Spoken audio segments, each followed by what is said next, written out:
welcome to We Are the Lucky Ones podcast. This is a taper interview edition to our podcasting. My name is Danny, and can you tell us your name? Hey, this is Michael Clark. Michael, thanks for joining us. Sure. Okay, why don't you tell us how you got into taping, when you got into taping? I started in summer of 96, July of 96. With Widespread Panic? No, actually, the Okay. first thing I ever recorded was Bela Fleck. So after the Grateful Dead, I kind of had a bunch of friends that were trading and taping and whatnot, and then they kind of got me into taping post Jerry. But then I started seeing a lot of bluegrass, to be honest. Actually, Z and I met at a bluegrass festival at Merle Watson Bluegrass Festivals, where he and I met in that's 1996, I believe. Both taping? Yeah. Well, no. This is before we were okay, taping. okay. No, maybe. I'm not certain. But anyhow. Before So, you were taping? Yeah. So we did tons of bluegrass. I did for a good long time, and then kind of drifted back into Panic. I saw a few early shows with Mikey, and then I tapped out for a good long time, and then I tapped back in. And the last few years have been an absolute blast. Yeah. Charles and Z, basically, I put my gear in a closet for about 10 or 12 years while I was married and didn't tape anything at all. And then Charles and Z, once I started going to shows, were just begging me to bring my gear, and I finally drug it back out for Red Rocks in 24. And then, so I hadn't taped for a long time and drug it all back out at Red Rocks in 24, and then since then it's been pretty nonstop. Yeah. Been a lot of fun. Okay, so let's talk like chapter 1 of you taping. You said you started with bluegrass. Did you tape Widespread Panic back then too? So actually the first show I taped was in 96. I taped October 12th, 1996 was my very first Panic show, and I did record it. And then, I taped another one in like 97, but then there wasn't very many because I was seeing so much bluegrass. I mean, that's what I was doing. Yeah. That was my thing. I live from North Carolina, and that's just the hotbed for bluegrass, so that's what we did. And are your recordings up on archive.org of those shows? Not the bluegrass shows. Okay. I've slowly started adding some of them, so there are some. As I work through a lot of my old DATs and stuff like that, I have been adding them. So yes, there are some. Okay. And I will continue to add them. And do you have like a special little handle on? It's just Tar Heel Mike 1. All right. That's me on archive. So yeah, you can find me there anytime. All right. Okay, so you took a break. Now you're back seeing Panic. About how many shows do you go to a year? This year is going to be around 25, something like that, I think. Nice. I'd have to count to get it specific, but I've done a pretty good haul this year. It's been a good year. And you tape every show? Every show, for sure. If I'm there, I'm going to tape it. It's pretty much any show, not just Panic. Okay. And we do a lot of other stuff. I was at Fish with Z a couple of months back. We did Fish. Yep. Local shows around my house. We go see stuff there whenever at Lincoln Theater. Lots of good stuff comes there too. Lincoln yeah. Theater. Oh yeah. We saw Government Mule there not too long ago. Oh, that's small for them. It seems. Well, they played outside actually. They did it outside. Oh, neat. And it was really cool. It was pretty neat. Cool. So, yeah. Where's your favorite place to tape in the venue? Well, you know where we like to be. You're always there, and Z talks about it. It's the sweet spot. It is. I like to personally, I like to about cut the distance between the mix, the front of house sound, and the stage. I like to cut that distance about exactly in half. So I'm halfway between the soundboard and the stage, right in the dead center. That's my personal preference. I did notice in Savannah, we were together, but Yep. I did notice you and Z were closer towards the stage than every other taper. Yep. Because you like that spot. Yep, we like to be up front. The sound pressure is just a lot more there. It helps to reduce the amount of crowd pickup we get. It also helps when you got people around us that cooperate and are willing to help. We like to try to enlist help, because if somebody feels like they're participating and making part of it, it usually helps us. So Totally. it's a win-win for everybody. And the taper community seems very strong. Like you all really like to help each other. And what's your favorite part about being kind of in that community? We do. It's a really tight community. It's interesting because it's like a little family. You got their little quarrels, and it's just that normal thing. But in the very end of it, we do really pretty much look out for each other really tightly, especially in the shows. Yeah. Because we're all having to protect gear and all that kind of stuff. And I know people don't intentionally try to walk into our stuff, but man, it's like we got thousands and thousands of dollars worth of gear that we're just trying to protect. Some of it's just antiques that can't even be replaced. And that's the hardest part. I mean, like a lot of my equipment's 20 and 30 years old and you can't replace it. They don't even make it anymore. Wow. Yeah, that's the thing. Everything that I have is not even made anymore. So you have to be very, very careful and protective. Exactly. Yeah. Exactly. Yeah. When people come over and they want to talk and they've got an open drink, it's like, I know you don't realize it, but if it gets anywhere near my gear, it's an anxiety level for me, because if it spills, then I've got to deal with it. Yeah, that's hard. Yeah. So you want to be welcoming and loving and invite people into the experience while also being kind of putting that protective bubble over yourself. Oh yeah. Yeah. Exactly. And you've known these people for so long, so it's probably really fun to experience these shows together as fans, as tapers. Well, the interesting thing for me actually is because I was out of the scene for so long, and I got back in it, you know, taping again in at Red Rocks in 24. But like I'd been going to shows and hanging out with them for a couple of years before then, just not taping. But so we've known each other for, like I say, for just so long. But then I meet new people in this scene that I've never met before. I've met new tapers almost every run. I meet tapers that I don't even know. What brought you, like, what's the biggest reason why you started taping again?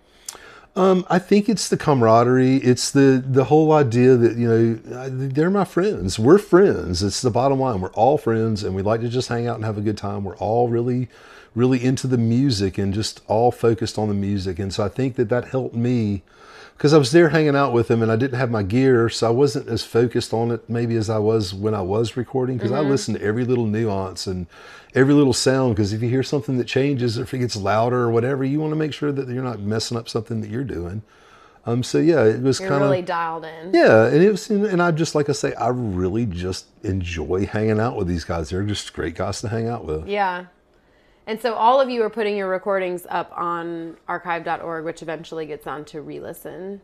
Yep. Is that correct? I don't put stuff to re-listen. I just do to archive. I don't, some guys are doing like E-Tree and all that. I mean, I can't. I just do, I run it to archive. I run a media server that's my own media server. So like my friends that are like my close friends, I just get them to sign up where I can give them direct access and they can access my entire library. And it just works like that. That's great. It is nice. The problem is that there's some stuff in there that's not, I can't like make public. I can't freely put it out for public. So it has to be on a domain where I can have controlled access to it. Okay. So that's how it works. Sneaky. Yeah. All right. Yeah. Okay. So taping is kind of this way of memorializing a show from the fan experience, which is our mission, to document the fan experience at live music. So as a fan, what's one of your favorite parts about live music, or why you keep going back? I think that the biggest thing for me, and I watched the interview you did with Z, and it might sound very similar, is that you cannot capture the experience of being at a live show in any other way other than being there. I've got a lot of friends that sit at home and they couch tour, and they've got tons of money wrapped up in audio equipment and big TVs and all that other stuff. And I'm sure it sounds good and it's convenient that you're on your couch and all that other stuff, but it doesn't replace the energy of all the people around you when they're getting into it. If, like, you know, like in St. Aug's, when they did that whole transition from Low Spark into Arlene, and you go listen to the tapes and it's like the crowd explodes. You can't get that from your couch. You can't get that unless you're there and experience it. Yeah, and it that really gave me is. chills. It's like a magic experience. Like, and that one in particular is one that stands out to me, because, you know, I go back and listen to my recordings of it, and it's just like the crowd goes absolutely bananas whenever they went into that Arlene. It was ridiculous. That's my favorite part about audience tapes, is that it captures the audience reactions more than the soundboard ever will.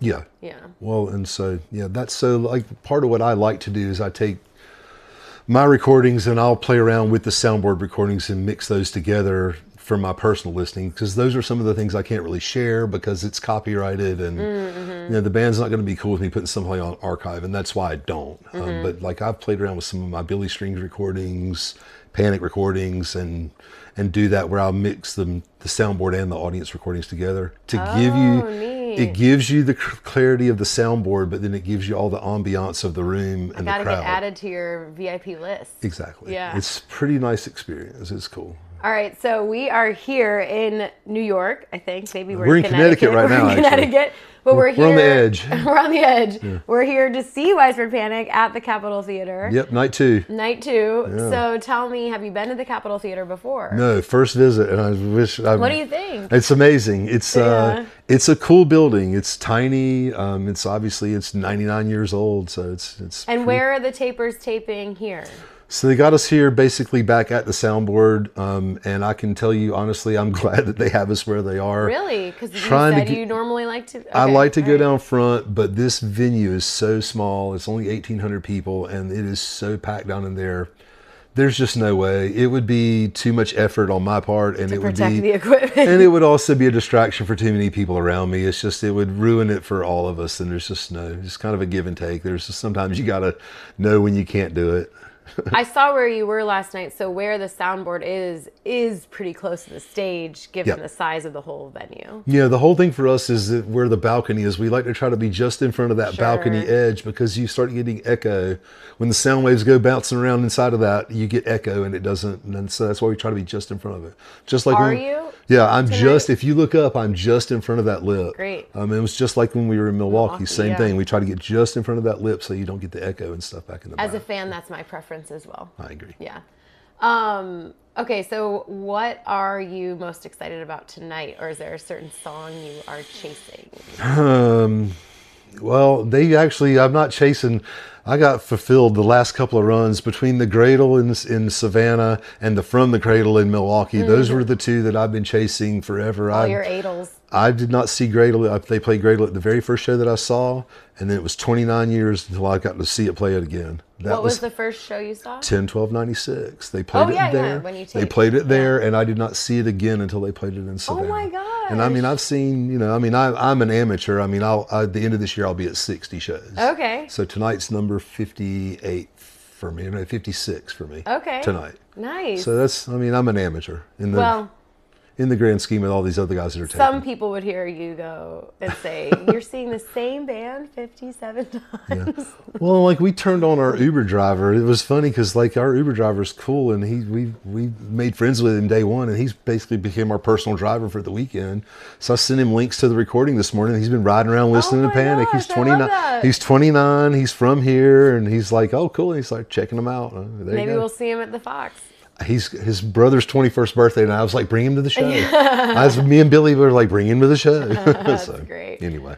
Okay, it's also the week of Thanksgiving. Yep. Do you want to share something you're grateful for, whether it's live music related, Widespread Panic related, or just in general? I'm just grateful in general for this community. It's a great community of people.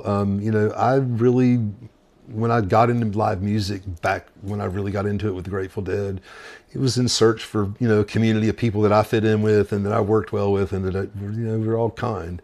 And that's exactly what this is. It's just a good group of people overall. It's like you see familiar faces, and it's fun to hug people's necks, and it's just really grateful to have that kind of a community to hang out with and know. Yeah. And you go get in line and you meet a few people, and you can leave your stuff there. It's okay. Your stuff's safe. It's just the same friends, and it's kind of neat. It's a great looking community. out for each other. Yep. Yeah, that's great. How about you? What are you looking forward?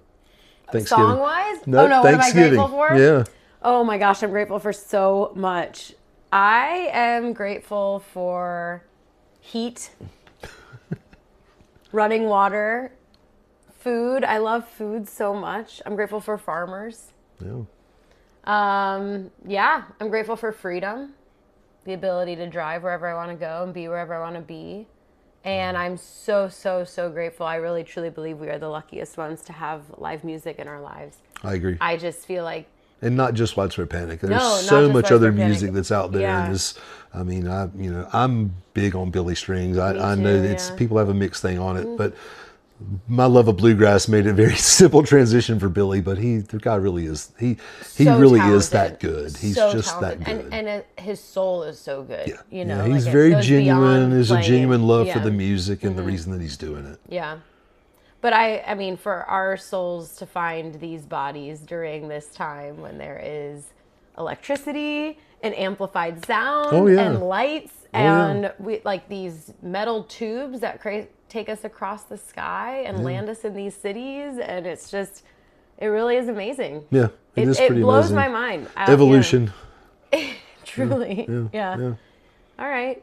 Well, is there anything else you want to share? Taping? I think so. It's just been a great time talking and talking a little Well, bit. thank you, Mike. Kind of like what you guys are doing. It's neat. I think it's kind of cool for you guys to do this. It's interesting to get a perspective of the people and see what they think. Yeah. It seems like live music, a big focus is on the band, which makes sense because they're the ones creating the experience. But they create it with us. But without the fans, there's no live music experience. And so capturing the fan experience, I had a woman come up to me yesterday after the show and she said, I've been seeing this band for 31 years and the different chapters of my life, but like this is my one constant. Yep. And how cool. I mean, that gives me shivers. It's like so cool to think about that because I can relate. And, the music, you hear the same songs over and over and they speak to you in these different chapters of your life. They tell the story of your life. Yeah. They really do. Yeah. And that's how I relate. I mean, because you go through ups and downs and life is life. And this, a lot of people say this band tells the story of your life. And they do. I mean, they really do. If you listen to the lyrics and really pay attention to the songs. That's my big thing. The lyrics mean a lot. And that's where I have a big appreciation for these guys. Yeah, so much of Panic's lyrics are really about love and home and family and presence and gratitude. Yep. And, I loved the combination last night of Expiration Day and then Ain't Life Grand because it was just this idea of like, do what you love until you die. But like, life is so good right now. And if you look at it as a whole, most of their lyrics are all in a positive light. There's not a lot of negativity in Panic's stuff. Yeah. It's mostly all in a very positive light. Yeah. And that's even worry. I was thinking about it's really important we all take a little time to worry, knowing we're going to get better. Exactly. And sometimes you need to sit in the worry, but to just know that you'll be better one day. Yeah, it's just like in Please, you've got to go through the bad to have the good. It's just part of it, Yeah. We're probably going to get that tonight too, by the way. Okay. It's coming. We're due. That. Yeah. We're due. They haven't played it in a while, so we're due. They didn't play it in Milwaukee. And they didn't play it in Savannah either. Interesting. So okay, please. You're here first. Yeah. Hi, Ruby. Okay. All right. Well, thank you, Mike. Yeah, thank you. It's great. Thank you all for listening. It's been an absolute pleasure. Stay tuned for more episodes. And thank you so much, Mike. We'll see you at the show.